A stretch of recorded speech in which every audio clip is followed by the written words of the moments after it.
Hello everybody, today we are going to discuss what is a virtual environment in Python, how to create one and how we use one. Okay, so for that, first of all, let me open my command prompt.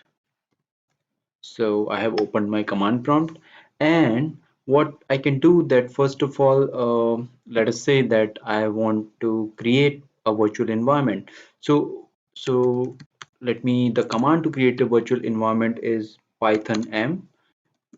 So first of all, let me do one thing. Let me move to a folder where I want to install my virtual environment. So let us say I want to create my virtual environment at this particular folder. And why do I need it? Why do we need virtual environment exactly? Basically, let us consider a scenario that you have multiple projects on your machine, and all of those are using some different version of some different libraries. So let us say one of your project uses numpy 1.18 and another uses numpy 1.19. So in that situation, how will you deal with this kind of scenario? So that is why the virtual environments come so handy. So now you can see that I have navigated to the desired folder where I want to create my virtual environment. So I can simply write python -m. I will write venv and the name of my virtual environment. So let us say for the sake of this demonstration, I name it simply new underscore env. Okay. So it will take a while, a few seconds in order to create all the things ready for your virtual environment.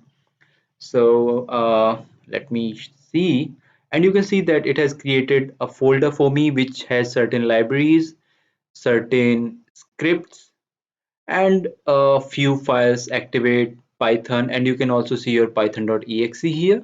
Okay, so now uh, let us say that we have created that folder, but remember that so far it is not activated.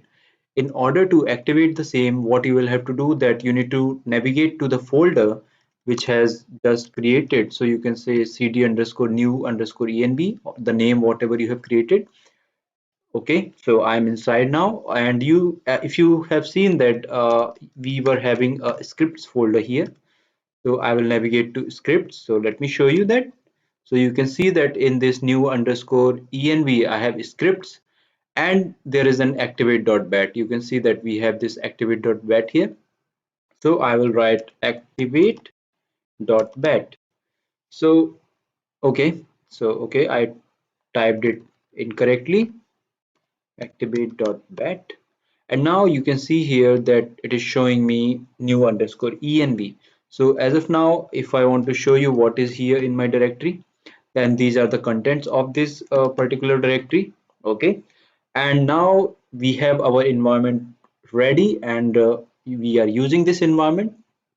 So let us say that what all we have installed here so far.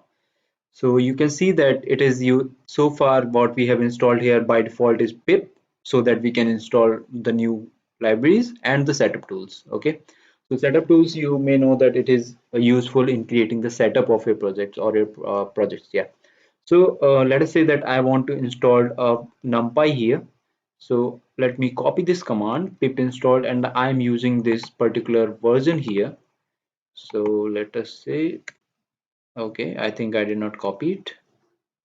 So let me copy it, and let me go back to my terminal.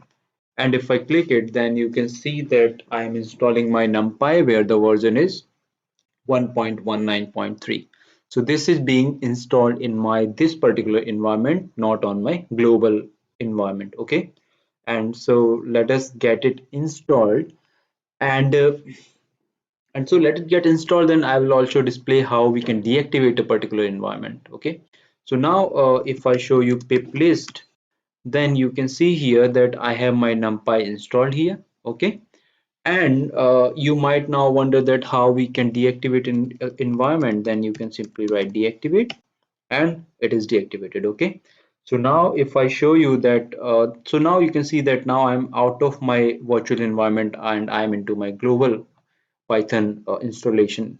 Okay, so So in today's video, we have seen how we can create a virtual environment, use one to install the libraries, and in next video, we will see how we can export all these dependencies to create a requirement file, and we can ship that file along with our project so that anybody who wants to use our project can install the dependencies and create an environment, an exact replica of the environment using the requirement.txt file. Okay. So if you like today's video, please do not forget to like and do not forget to subscribe to my YouTube channel also.